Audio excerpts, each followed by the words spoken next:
রূপকথা তৃষানীর রুমের দরজায় আসতেই তার পা জোড়া থেমে গেল। শরীর কাঁপছে তার। এমন দৃশ্য সে মোটেও আশা করেনি। রূপকথা চিৎকার করে জিজ্ঞেস করলো, কি হচ্ছে এখানে? রূপকথাকে দেখেই তৃষানী এক দৌড়ে তার কাছে চলে গেল। কান্না করতে করতে বলল, রূপকথা প্লিজ বাঁচাও আমায়। বিশ্বাস করো আমি কিচ্ছু করিনি। উৎস পকেটে হাত গুজে দাঁড়িয়ে আছে। রূপকথা তৃষানীকে জিজ্ঞেস করলো, কি হয়েছে তোমার, কান্না করছো কেন? তৃষানী গলায় আঁচড়ের দাগ দেখিয়ে বলল, এখনো বুঝতে পারছো না? রূপকথা বলল, কি বুঝতে পারবো? তৃষানী বলল, উৎস আমার সঙ্গে অসভ্যতামি করেছে রূপকথা। রূপকথা বলল, কেমন অসভ্যতামি? তৃষানী বলল, আমার চোখে একটা পোকা ঢুকেছিল। ও সেটারই সুযোগ নিয়ে আমার উপর হায়নার মতো ঝাঁপিয়ে পড়েছে। রূপকথা বলল, তাই নাকি? তৃষানী মাথা নাড়িয়ে হ্যাঁ বুঝালো। তার কান্নার বেগ আগের থেকে বাড়ল। একে একে সবাই ঘুম থেকে উঠে তাদের রুমে এসে উপস্থিত হলো। আয়েশা বেগম জিজ্ঞেস করলো, কি হয়েছে, এত চিৎকার চেঁচামেচি কিসের? রূপকথা বলল, আপনার বড় ছেলে উৎস তৃষানী আপুর সঙ্গে অসভ্যতামি করেছে মা। আয়েশা বেগম বলল, কি বলছো তুমি? মাথা ঠিক আছে? রাবেয়া বেগম বলল, অসম্ভব, আমার ভাইজান এমন কিছু করতেই পারে না। এ কথা শুনে কামিনী বলল, কিচ্ছু অসম্ভব না আপা, রূপকথা তো নিজেই বলছে। এরপর উৎসকে বলল, তুমি কিভাবে পারলে আমার নাতনির এত বড় সর্বনাশ করতে? উৎস বলল, আমিও ভাবছি কিভাবে পারলাম। কামিনী বলল, আবার কথা বলছো তুমি, লজ্জা করে না?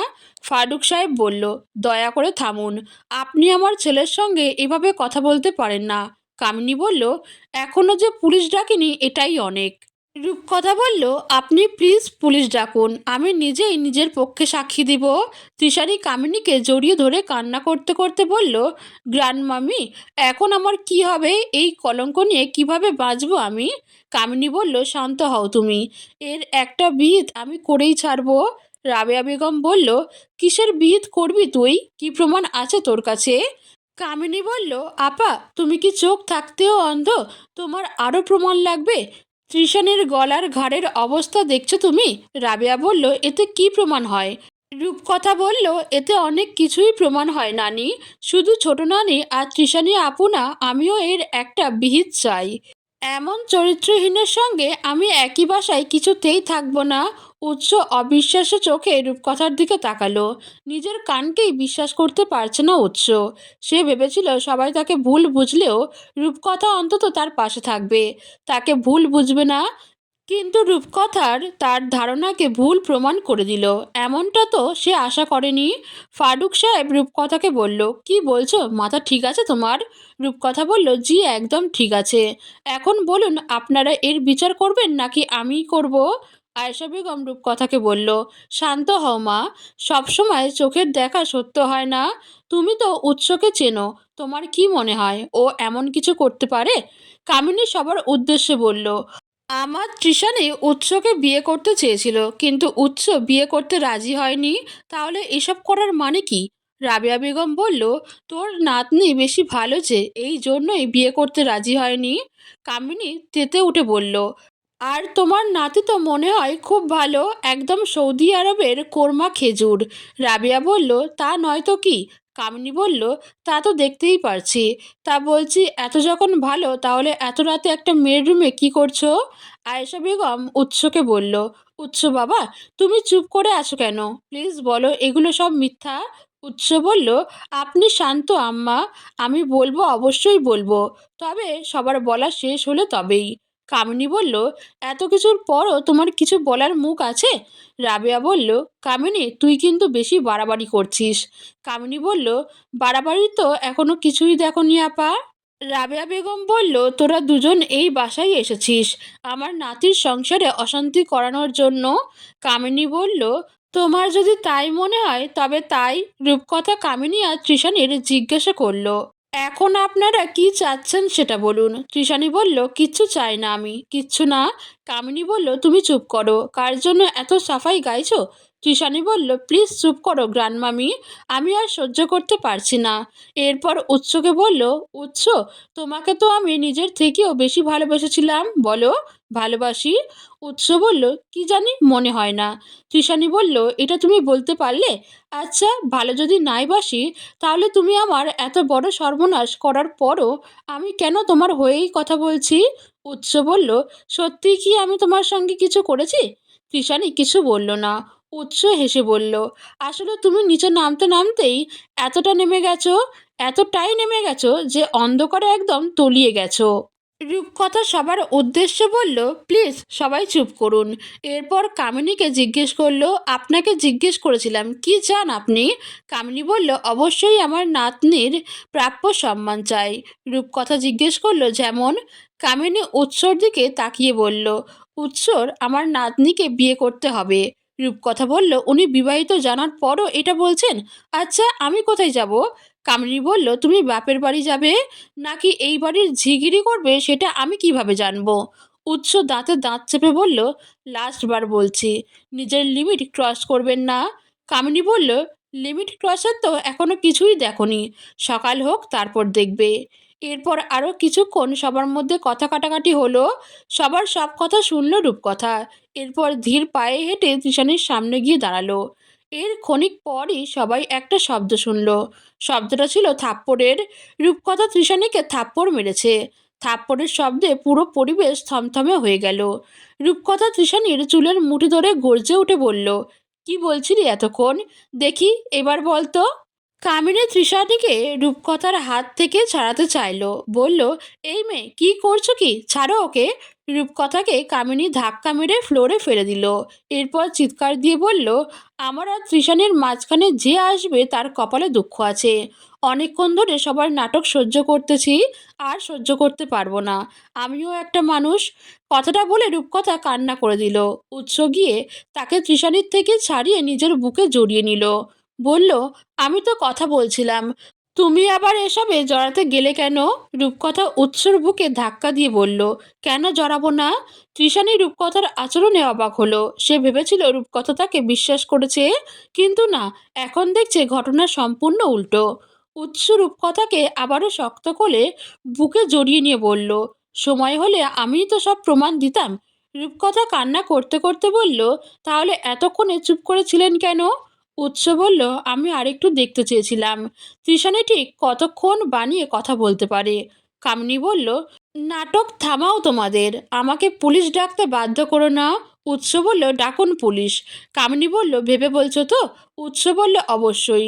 রাবেয়া উৎসকে বলল, ভাইজান কি বলছো তুমি? উৎস বলল, আরে নানি, পুলিশকে আসতে দাও, তারা এসে সিসিটিভি ফুটেজ চেক করুক, তাহলেই তো সব পানির মতো পরিষ্কার হয়ে যাবে। সিসিটিভি ফুটেজের কথা শুনে তৃষানি কামিনী দুজনেই অবাক হলো। মনে হলো তারা যেন আকাশ থেকে পড়েছে, কারণ আগে জাওয়াত কুঞ্জের গেস্ট রুমগুলোতে কোনো সিসিটিভি ক্যামেরা লাগানো ছিল না। এটাই জানতো তারা একটু আগে পর্যন্ত। তৃষানি পুরো রুমে একবার চোখ বুলালো, খুঁজলো সিসি ক্যামেরা, কিন্তু কোথাও দেখতে পেল না। উৎসকে বলল, তুমি এসব বলে আমাকে ভয় দেখাচ্ছ? লাভ নেই, এতে সত্যিটা মিথ্যা হয়ে যাবে না, আমার গায়ে লাগা কলঙ্কের দাগও মুছে যাবে না। উৎস রূপকথাকে নিজের বুক থেকে ছাড়িয়ে নিজেদের রুমে গেল। এরপর রুম থেকে একটা রিমোট এনে তৃষানির রুমের একটা লাইটের দিকে তাক করে ক্লিক করলো। সাথে সাথেই লাইটটা পদ্ম ফুলের মতো ছড়িয়ে গেল। উৎস রিমোটটা বিছানায় রেখে মোবাইলে একটা লাইভ ভিডিও সবার উদ্দেশ্যে দেখিয়ে বলল, এই যে দেখুন, এখানে উপস্থিত সবাইকে দেখা যাচ্ছে। এরপরও আপনাদের কি মনে হয় আমি মাত্র 1 ঘন্টা আগের ফুটেজ বের করতে পারবো না? অবশ্যই পারবো। সবটা দেখে তৃষানি কয়েক পা পিছিয়ে গেল। কামিনীও চোরা চোখে সবার দিকে তাকালো। মুখ লুকানোর জায়গা নেই তার। আয়েশা বেগম তৃষানিকে বলল, এখনও সময় আছে, নিজের দোষ স্বীকার করো, না হলে কিন্তু আমি তোমার মাকে সব বলে দিব। তৃষানি এবার ভয়ে কান্না করলো। আয়েশা বেগমের পা ধরে বলল, প্লিজ আন্টি, মাকে কিচ্ছু বলো না প্লিজ। আয়েশা বেগম বলল, তাহলে স্বীকার করো, আমার ছেলেকে তুমি ফাঁসাতে চেয়েছিলে। তৃষানি মেঝেতে হাত পা ছড়িয়ে বসে বলল, আমি যা করেছি উৎসকে ভালোবেসে করেছি। উৎস জিজ্ঞেস করলো, ভালোবাসার মানুষকে অসম্মান করাটা বুঝি ভালোবাসার প্রমাণ? তৃষানি বলল, আমি এটা করতে চাইনি, এটা উদয়ের বুদ্ধি ছিল। রূপকথা বলল, উদয় তোমাকে কুকুরের পটি খাইতে বললে তুমি খাবে? রূপকথার কথা শুনে সিরিয়াস মুহূর্তে উৎসর হাসি আসলো। তারপরও নিজেকে দমিয়ে রেখে তৃষানীকে বলল, তোমাকে অসম্মান করার কোনো ইচ্ছা আমার নেই। অনুরোধ রইল কাল সকালেই আমার বাসা থেকে চলে যেও। এরপর কামিনীকে বলল, আর আপনাকে কি বলবো বলেন? কামিনী নরম কণ্ঠে বলল, আমি যা করেছি আমার নাতনির কথা ভেবে করেছি। উৎস বলল, আফসোস, ভালো করতে গিয়ে খারাপ করলেন। আমার ওকে অপমান বা অসম্মান করার কোনো ইন্টেনশন ছিল না, কিন্তু ও যদি একজন প্রকৃত মানুষ হয়ে থাকে তবে আজকের ঘটনার জন্য ওর অনুতপ্ত হওয়ার কথা। তৃষানী বলল, আমি যা করেছি ভালোবেসে তোমাকে পাওয়ার লোভে করেছি। আমার মনে হয় না আমি এমন কিছু করেছি যার জন্য আমি অনুতপ্ত হব। এই কথা শুনে রাবেয়া বেগম বলল, মানুষ ঠিকই বলে কুকুরের লেজ 12 বছরের সুরঙ্গের মধ্যে রাখলেও যেই বাঁকা সেই বাঁকাই থাকে, জীবনে সোজা হয় না। তুইও জীবনে ভালো হবি না। কামিনী বলল, আপা তুমি আমার নাতনিকে এভাবে বলতে পারো না। রাবেয়া বেগম বলল, এই একদম চুপ, তুই কোনো কথা বলবি না। ওর এত অধঃপতনের জন্য একমাত্র তুই দায়ী। ছোট থেকে লাই দিয়ে দিয়ে মাথায় তুলেছিস। কামিনী কিছু বলছে না, চুপ করে আছে। তৃষানী উৎসর সামনে গিয়ে তার হাত ধরে বলল, আমি কিভাবে বাঁচবো? উৎস হাত ছাড়িয়ে বলল, এতদিন যেভাবে বেঁচেছিলে সেভাবেই বাঁচবে। তৃষানী বলল, এতদিন কি আসলেই বেঁচেছিলাম?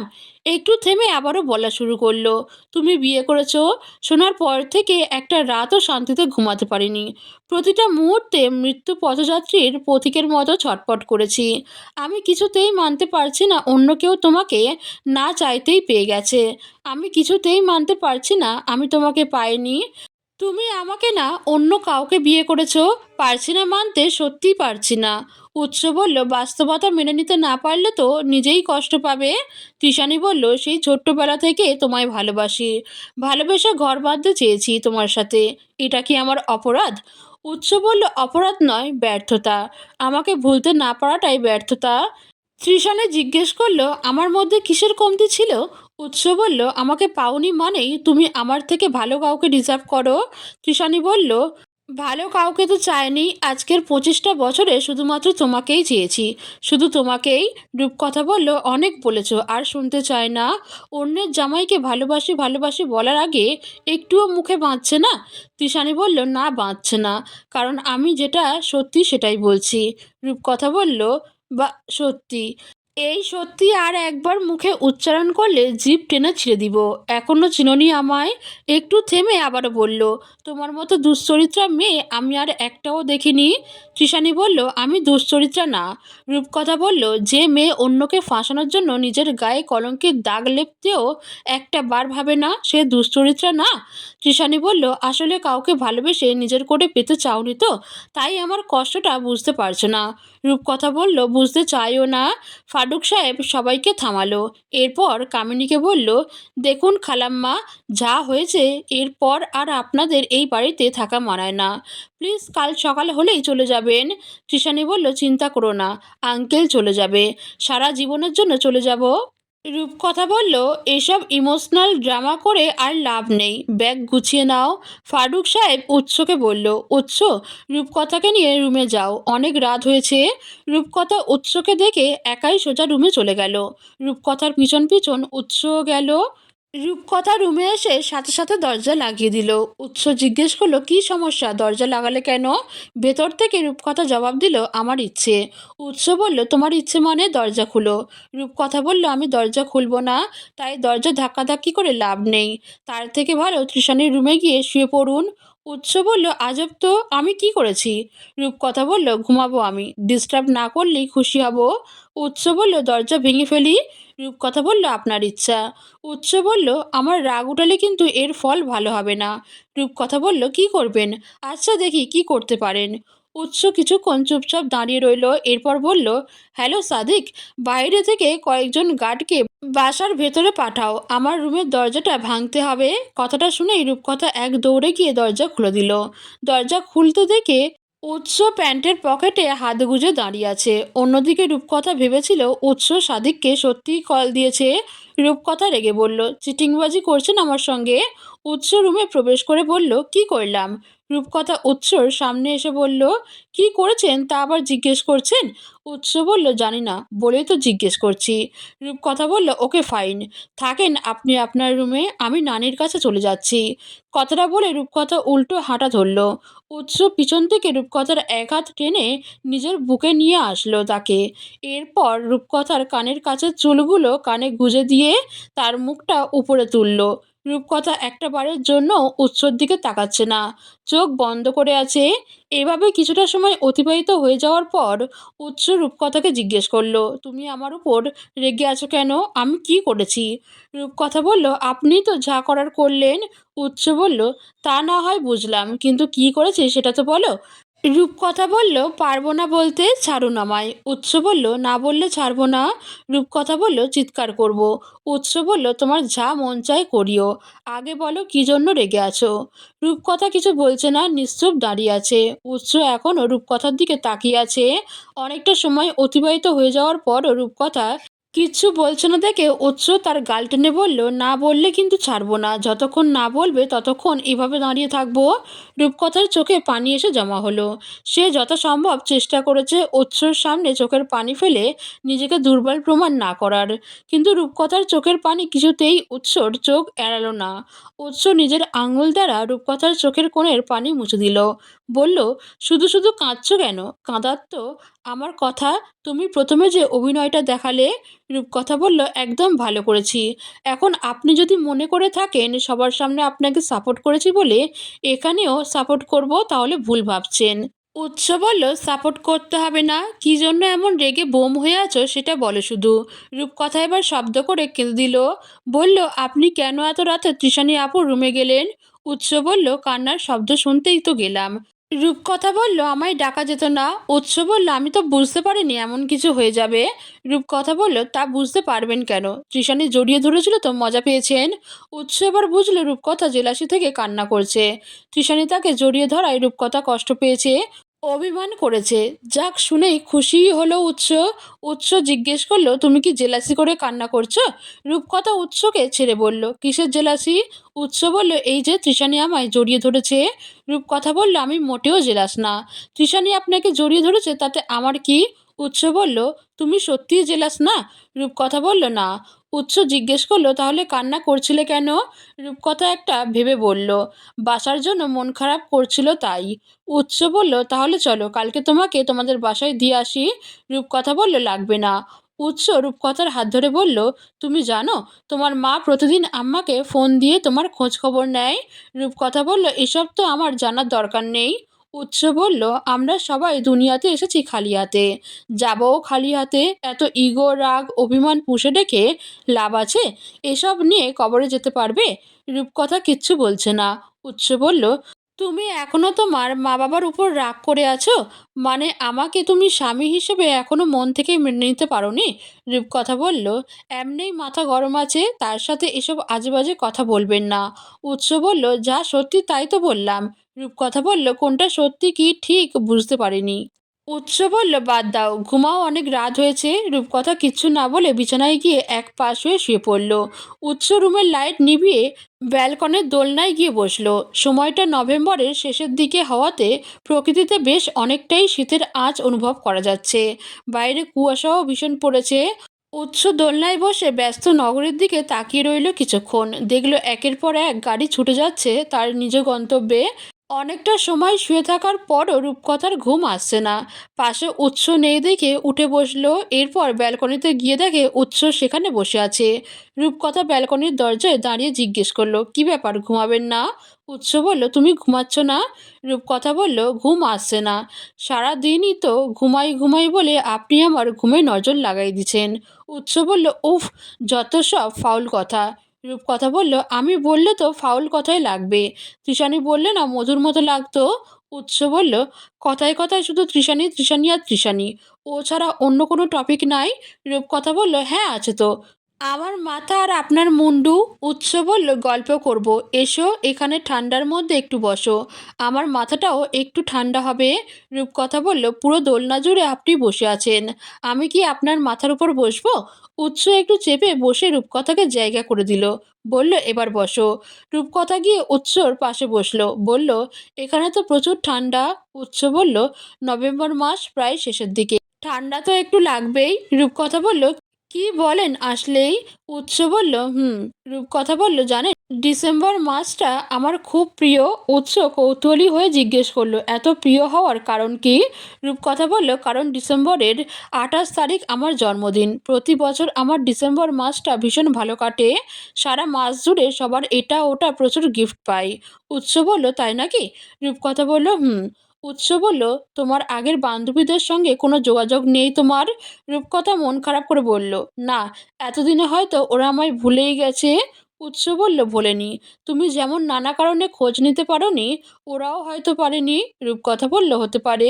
উৎস বলল, মন খারাপ করো না। রূপকথা বলল, জানেন, গত নভেম্বরে আমরা সবাই সাজেক গিয়েছিলাম। উৎস জিজ্ঞেস করলো, আমরা সবাই বলতে কে কে? রূপকথা বলল, আমাদের বাসার সবাই, আমার খালামণিরা আর মামুনিরা। উৎস উৎসব করলো। তোমার চাচা ফুপু কেউ নেই? রূপকথা বলল, না, দাদা দাদি একমাত্র সন্তান আমার বাবার। উৎস জিজ্ঞেস করলো, তোমাদের গ্রামের বাড়ি কোথায়? রূপকথা বলল, সিরাজগঞ্জ মনে হয়, শিওর জানি না, জন্মলগ্ন থেকেই ঢাকায় আছি। আমার জন্ম নিবন্ধন থেকে শুরু করে সব কাগজপত্রে বর্তমান ঠিকানায় দেওয়া আছে, গ্রামের বাড়ির কথা কোথাও উল্লেখ থাকে না। আর আমি জন্ম থেকে কখনো গ্রামের বাড়ি যাই না, তাই গ্রাম সম্পর্কে আমার তেমন আগ্রহ নেই। কখনো না যাওয়ায় গ্রাম আমার ভালোই লাগে না, তাই কখনো তেমনভাবে গ্রামের বাড়ি সম্পর্কে জানতেও চাইনি। উৎস বলল, কি বলো, গ্রাম কার না ভালো লাগে? রূপকথা বলল, ওই যে বললাম না, কখনো যাইনি, ওখানকার পরিবেশ দেখিনি। উৎস বলল, ডিসেম্বরে মাঝামাঝিতে রিঙ্কির বিয়ে, শুনলাম বিয়ে খালাদের গ্রামের বাড়িতে হবে। রূপকথা বলল, রিঙ্কি কে যেন? ও আচ্ছা, আপনার খালাতো বোন, বড়জন। উৎস বলল, হুম। ওর বিয়েতে তোমাকে ওদের গ্রামের বাড়ি নিয়ে যাব, দেখবে গ্রাম কতটা সুন্দর। রূপকথা বলল, ওকে, আমি অপেক্ষায় থাকলাম তবে। উৎস বলল, ওকে। তোমার কি বাসায় যেতে একটুও মন চায় না? রূপকথা বলল, চাই তো, কিন্তু চাইলেই কি সব সম্ভব? উৎস বলল, এখানে অসম্ভবের তো কিছু নেই। রূপকথা বলল, আপনি বেডা মানুষ, আপনি কি বুঝবেন আমার কষ্ট? উৎস বলল, কিসের এত রাগ? রূপকথা বলল, আপনার বয়স 36 আর আমার বয়স 17, এই যুগে বয়সের এতটা পার্থক্য দেখা যায়? উৎস বলল, না। রূপকথা জিজ্ঞেস করলো, এই যুগে কেউ এত কম বয়সী মেয়েকে বিয়ে দেয়? উৎস বলল, না। রূপকথা বলল, আপনার চিন্তাভাবনা যেমন উন্নত, আপনার বয়সী আর 10 জনের চিন্তাভাবনাও কি এতটা উন্নত? উৎস বলল, হয়তো না। রূপকথা বলল, আপনি আমাকে যেভাবে সাপোর্ট করেন, যেভাবে সময় দিয়েছেন, এভাবে আরও 10 জন দিবে? উৎস বলল, হয়তো দিবে না, আবার হয়তো দিতেও পারে। রূপকথা বলল, রাগের কারণ বোঝাতে গেলে আমার এমন করে হাজারো কারণ বেরিয়ে আসবে, বাদ দেন। উৎস আর ঘাঁটালো না, বেশি ঘাঁটালে আবার যে কোনো সময় চোখের পানি ছেড়ে দিবে, বিশ্বাস নেই। রূপকথা উৎসর বুকে মাথা রাখলো, এরপর বলল, আচ্ছা, আপনি আমাকে স্ত্রী হিসেবে মন থেকে মেনে নিয়েছেন? উৎস বলল, মেনে না নেওয়ার তো কিছু নেই। রূপকথা জিজ্ঞেস করলো, মন থেকে বলছেন তো? উৎস বলল, না, তোমার ভয়ে বলছি। রূপকথা বুঝলো উৎস তার সঙ্গে মজা নিতে এই কথা বলছে, তাই উৎসর বাহুতে একটা চিমটি দিয়ে বলল, কেন, আমি কি আপনার উপর নির্যাতন করি? উৎস বলল, কোনো সন্দেহ আছে? রূপকথা বলল, আজকে থেকে আপনার ভাত বন্ধ। উৎস বলল, তুমি যেদিন রান্নাঘরের দায়িত্ব নেবে সেদিন যদি আমার এই শাস্তি দাও, তবে আমি মাথা পেতে নেব।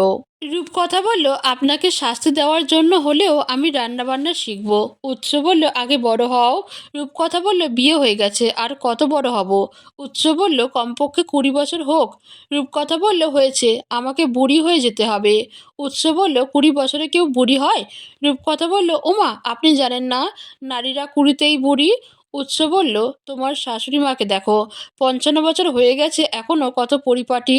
রূপকথা বলল, আপনাদের শরীরের জাত ভালো, বয়স বোঝা যায় না, আপনার যে 36 বছর, এটা আপনি না বললে কেউ বুঝতেই পারবে না। উৎস বলল, বুঝতে পারবে না মানে? আমার কি চুলদাড়ি পেকে যাওয়ার কথা নাকি? রূপকথা বলল, তো আবার জিজ্ঞেস করছেন? উৎস বলল, তার মানে কি তুমি আমাকে বুড়ো বলতে চাচ্ছ? রূপকথা বলল, মুখ ফসকে বলে দিয়েছি, তবে যেভাবেই বলি সত্যিটা বলেছি। উৎস জিজ্ঞেস করলো, তোমার ক্লাস কবে থেকে শুরু? রূপকথা বলল, ক্লাস অলরেডি শুরু হয়ে গেছে। উৎস বলল, রবিবার থেকে নিয়মিত ক্লাসে যাবে। তোমার জন্য নতুন টিউটর ঠিক করতে বলেছি সাদিককে। রূপকথা বলল, আচ্ছা। উৎস বলল, তুমি আদিবকে বলেছ আমি তোমার কাজিন হই, তাই না? এই কথা শুনে রূপকথার কাশি উঠে গেল। উৎসর বুক থেকে মাথাটা উঠিয়ে তার দিকে তাকিয়ে একটু থেমে বলল, সত্যি বলছি, রাগের মাথায় বলেছিলাম। উৎস বলল, তোমার বান্ধবী ওয়াহি, ইতু ওরা জানে তুমি যে বিবাহিত? রূপকথা অবাক হয়ে জিজ্ঞেস করলো, আপনি ওদের নাম কিভাবে জানেন? উৎস বলল, তার আগে আমি যা জিজ্ঞেস করেছি তারও উত্তর দাও। রূপকথা বলল, না। উৎস বলল, ওরা আগে রোজ নিয়ম করে 2 বেলা ফেসবুকে রিকোয়েস্ট দিত আমায়। শেষ পর্যন্ত বিরক্ত হয়ে রিকোয়েস্ট দেওয়া বন্ধ করেছে। তোমাকে আমার লিস্টে দেখে কিছু বলেনি ওরা? রূপকথা বলল, এত কথা জেনে আপনি কি করবেন? উৎস বলল, না, এমনিই জিজ্ঞেস করছি। ওদেরও আবার কাজিন তাজিন বলে পরিচয় দিয়েছো নাকি? এটাই দেখছিলাম। রূপকথা বলল, তার আগে বলুন, আপনি যে আমাদের কলেজের সভাপতি, সেটা আমায় আগে বলেননি কেন? উৎস বলল, বললে কি করতে? রূপকথা বলল, কি করতাম? কিছুই করতাম না। উৎস বলল, তাহলে এত জেনে কি করবে? রূপকথা বলল, নিজে সব জিজ্ঞেস করতে পারবে, কিন্তু আমি কিছু জিজ্ঞেস করলেই যত সমস্যা। উৎস বলল, জিজ্ঞেস আর ঝগড়া করতে হবে না। রূপকথা রেগে উঠে দাঁড়ালো, জিজ্ঞেস করলো, কি আমি ঝগড়া করছি? উৎস বলল, তা নয়তো কি? রূপকথা বলল, ঠিক আছে, থাকেন আপনি। এ বলে রূপকথা রুমে চলে গেল। রূপকথা রুমে যেতেই উৎস মুখ চেপে হাসি দিল। এটুকু জীবনে তার এই একরত্তি মেয়েটাকেই ভালো লেগেছে মনে ধরেছে। ইদানিং বেশ ভালো করে লক্ষ্য করছে মেয়েটার রাগ অভিমান তাকে ভীষণভাবে পোড়ায়।